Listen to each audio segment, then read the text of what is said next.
arrête d'écouter cette personne. Si tu es hypersensible, arrête vraiment d'écouter cette personne. Et là, tu te demandes certainement de qui je parle.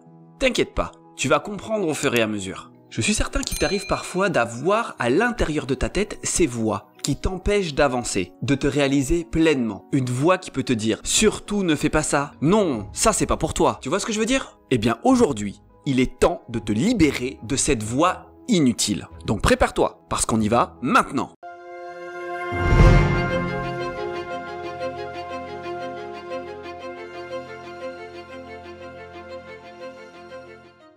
Hello chers héros, chères héroïnes, ici Lishan, formateur, coach spécialisé dans l'accompagnement de l'hypersensibilité. J'espère que la force est avec toi aujourd'hui. Dans cette vidéo, j'ai envie de te parler de toutes ces voix que tu peux avoir à l'intérieur de toi-même. Et quand je parle des voix à l'intérieur de toi-même, bien sûr, je te parle de ces voix qui ne sont pas la tienne. C'est pour ça que ça va être important d'arrêter d'écouter cette fameuse personne qui n'est pas du tout bonne pour toi. Alors bien sûr, par rapport à ces voix, il peut y avoir cette conscience personnelle. Voilà, ta petite voix intérieure, mais c'est la tienne. Mais il peut y avoir aussi tous les conditionnements, d'accord, liés à ton enfance, liés à l'école, etc. Mais quand je te dis d'arrêter d'écouter cette personne, reste bien attentif parce que tu vas très vite comprendre de qui je parle. Et tu connaîtras même son nom à la fin. Bien. On pourrait dire que chacun possède son propre potentiel. Ça, je pense que tu es d'accord avec moi. Et surtout, quand on est hypersensible, on peut comprendre que notre potentiel est quelque chose de très précieux, parce qu'on se sent très connecté à celui-ci. On peut avoir des aspirations, des rêves, une envie de contribuer qui est très présente et exacerbée par notre sensibilité. Maintenant, que se passe-t-il quand tu veux concrètement passer à l'action? Et bien souvent, il peut y avoir cette voix à l'intérieur de ta tête. Et ce n'est pas la voix d'Obi-Wan Kenobi qui t'encourage, hein.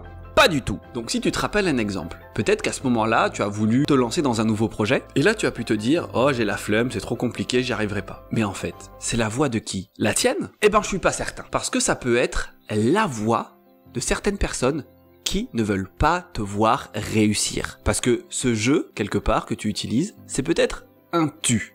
À la base. Tu sais, dans la vie, il y a deux façons de réussir et de se réaliser. Soit tu fais de ton mieux pour avancer et avoir un maximum de succès, en tout cas le succès qui te parle, qui t'intéresse, soit tu fais le minimum et tu fais en sorte que les gens autour de toi, surtout, ne réussissent pas mieux que toi. Donc, il peut y avoir des gens qui se donnent corps et âme pour réussir, et ces personnes-là peuvent être très inspirantes, mais je ne suis pas certain que ces personnes-là représentent vraiment la majorité. Parce qu'il va y avoir aussi toutes ces personnes qui cherchent à te rabaisser. Et quand on est hypersensible, ça, c'est quand même très très douloureux. Mais le truc, c'est que ça n'est pas fait vraiment directement. Imagine-toi discuter avec un ami. Tu es super enthousiaste à l'idée de lui parler d'un nouveau projet. Et quand tu lui parles, la personne en face va te dire « Oh là là, qu'est-ce que t'as inventé encore comme nouveau truc, toi ?» Non, mais ça marchera pas, ton truc. Moi, j'y crois pas trop, hein. Mais du coup, tu vas faire comment? Ah non, fais pas ça, tu veux beaucoup mieux que ça, oh là là. Tu veux pas faire comme tout le monde? Eh bien ça, c'est un exemple criant. Qu'est-ce que la personne en sait de ce que tu es capable ou pas? Elle n'en sait rien du tout. Elle n'a pas la moindre idée de ton véritable potentiel.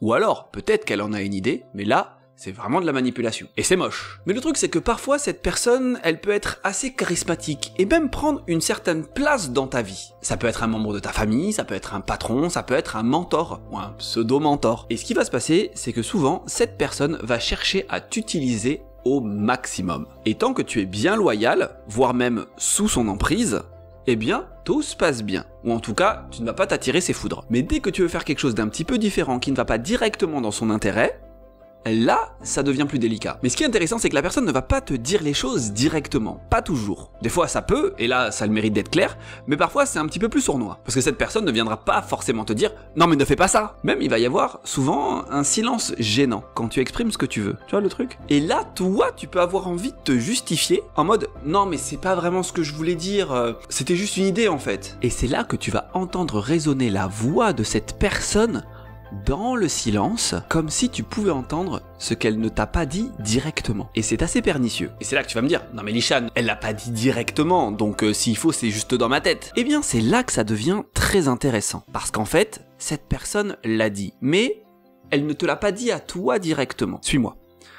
En fait, il se peut que, dans le groupe, il y ait une personne qui ait manifesté cette envie auparavant. Et là, ton pseudo-mentor vient te voir en disant, tu vois, ben tel, voilà ce qu'il a voulu faire.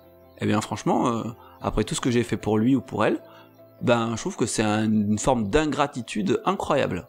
Ouais, je suis vraiment très déçu par son comportement. Donc finalement, plutôt que de s'adresser à la personne en question, elle s'adresse à toi. Et c'est là que tu as pu entendre le fond de sa pensée, son fonctionnement. Et en fait, ce jeu de manipulation a un effet double. Donc déjà, ce pseudo-mentor, finalement, ou ce membre de ta famille, ne va pas se confronter directement à la personne. Elle va être plutôt dans une forme de fuite. Et elle te fait participer à ce jeu psychologique comme une espèce de témoin. Mais un témoin clé, parce que toi, maintenant, tu sais à quoi t'attendre si tu as envie de faire la même chose. Et c'est là que, clac, ça y est, le piège commence à se refermer sur toi. Oui, c'est vraiment machiavélique. Ouais, c'est dégueulasse. C'est vraiment dégueulasse. Après, c'est une caricature. Je vais pas te dire que la personne est méchante ou profondément manipulatrice. Je veux simplement te dire que cette personne est très consciente de ses intérêts et qu'elle est prête à mettre en place des stratégies pour y arriver. Mais ces stratégies ne sont peut-être pas bonnes pour toi. En tout cas, si tu y participes, tu risques d'y laisser des plumes. Et ce qui me semble le plus intéressant ici,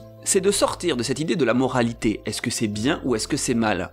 À la limite, on s'en fout. La question, c'est plus de revenir sur l'impact sur ta vie. Est-ce que c'est juste et bon pour toi ou pas ? Point. Parce que peut-être que ça peut convenir à quelqu'un. J'en sais rien du tout. Il ne s'agit pas de stigmatiser cette personne, mais simplement de te rendre compte qu'elle a un fonctionnement qui ne va pas peut-être dans le sens de tes intérêts. Tu sais, aujourd'hui, on est très entouré d'exemples très manichéens. Je prends les super-héros, Batman le Joker, Superman Lex Luthor, il y a les bons et les méchants. Et chacun peut avoir à un moment donné une espèce de vision de sa moralité qui est plus élevée que celle des autres. Alors qu'en réalité, c'est juste une histoire de système de valeurs ou d'éthique personnelle. Donc plutôt que de se dire « moi je suis bien, les autres sont méchants », finalement la question c'est plus « qu'est-ce qui est juste pour moi ?» Et si ce que tu fais n'est pas juste pour moi, eh bien écoute, je m'éloigne de toi et c'est complètement ok. L'idée c'est d'être quand même beaucoup plus nuancé et sortir de ces systèmes manichéens. Et donc, loin de moi l'idée de condamner chaque personne qui aurait ce type de comportement à un moment donné. Surtout qu'avec l'hypersensibilité, les conclusions, ça peut aller très très vite. L'idée, c'est plus de t'aider à faire preuve de discernement. Surtout quand tu te sens très loyal et redevable par rapport à une personne. Prends du recul. Parce que cette loyauté, ça peut vite devenir de l'emprise. Et là, c'est pas la même histoire. Donc plutôt que de te dire les personnes sont gentilles ou méchantes, bonnes ou mauvaises, simplement est-ce que cette personne elle t'aide à grandir ou elle te maintient sous contrôle. Et si c'est un mélange des deux, ben ça va être de regarder où est-ce que tu en es à l'instant T. Donc maintenant, la personne que tu dois arrêter d'écouter, c'est celle qui veut te maintenir sous son contrôle. Si à chaque fois que tu dois prendre une décision, tu entends la voix de cette personne dans ta tête qui va t'entraver, éloigne-toi de cette personne le plus rapidement possible. Donc oui, ça peut te sembler radical et peut-être que tu vas me dire « Oui, mais cette personne, elle est pas si méchante, elle fait de son mieux. » Ok, oui, elle fait de son mieux, c'est clair. Mais prenons un exemple. L'exemple du moustique. Bon, oui, un moustique. Ben, lui, il a besoin de sang pour vivre. Donc il va faire de son mieux pour te prendre du sang. Et certes, il te prend un peu de sang, donc tu vas pas mourir, c'est sûr. On est d'accord. Pourtant, quand un moustique te tourne autour, tu t'en occupes. J'ai rarement vu quelqu'un voir un moustique en train de lui sucer le sang et lui faire « Vas-y petit moustique, vas-y, vas-y ». Non, en général, terminé. Oui ou oui, bien. Maintenant imagine cette personne-là qui veut te maintenir sous contrôle, ok? Imagine-la comme un moustique autour de toi. Tu sais, avec sa trompe là pour te sucer le sang. Ah oui, je sais, c'est moche, hein, mais bon, à un moment donné, faut y aller. Rien que t'imagines sa trompe, t'as envie de la maintenir à bonne distance, ok? Oui ou oui. Et donc là, tu la maintiens à distance et tu peux lui dire « Bye bye Moustico Jones ». Terminé de me sucer le sang. Et quand tu dis « Bye bye Moustico Jones », bon, c'est pas forcément physique. À un moment donné, peut-être que tu vas voir cette personne. C'est plutôt émotionnel. Finalement, c'est comme si t'avais une espèce de bouclier par rapport à sa trompe là, et hop, ça ne rentre plus. Elle ne te sucera plus le sang, elle ne t'aspirera plus tes émotions, ton libre arbitre, ton discernement. L'emprise est terminée. Et quoi que te dira Moustico Jones, ça sera dans son intérêt à lui ou à elle. Ça dépend si c'est une fille, Moustico Jane. Et du coup, tu peux tout à fait te dire que cette personne n'a pas raison. Et même quand tu entends résonner cette voix n'a pas raison. Quand elle te dit que tu n'es pas capable, que tu ne mérites pas, que tu ne peux pas y arriver, cette voix a tort. Après, peut-être que toi, si tu te lances, peut-être que ça sera plus difficile que tu le penses, peut-être que ce sera pas forcément évident, qu'il te faudra plus d'efforts, etc. Mais dans tous les cas, ce seront tes actions. Et donc tu pourras assumer tes propres actes. Et c'est comme ça que tu redeviendras le héros ou l'héroïne de ta destinée. Je sais que ce n'est pas simple, mais quand même, fais cet effort, écoute la voix à l'intérieur de toi quand tu veux mettre en place quelque chose qui te tient à cœur, et quand tu auras pris conscience que c'est la voix de Moustico Jones qui est là pour t'entraver, mets-la de côté, et écoute ensuite ta propre voix, et ressens-la, ressens cet élan du cœur, et là tu sauras, ok? Bon, tout est dit. Donc maintenant, arrête d'écouter Moustico Jones. Si cette vidéo t'a plu, je t'invite à la liker. Si il y a quelqu'un dans ton entourage qui a besoin de se protéger de Moustico Jones, partage-lui cette vidéo. Et puis, si tu as envie de me faire un petit coucou en commentaire, eh bien vas-y, je t'invite à le faire, ça me fera super plaisir. Merci à tous et à toutes d'être là, ça fait vraiment super plaisir. La chaîne grandit de jour en jour, ça me met en gratitude. En attendant, prends bien soin de toi, que la force soit avec toi, et je te dis à très vite. Salut!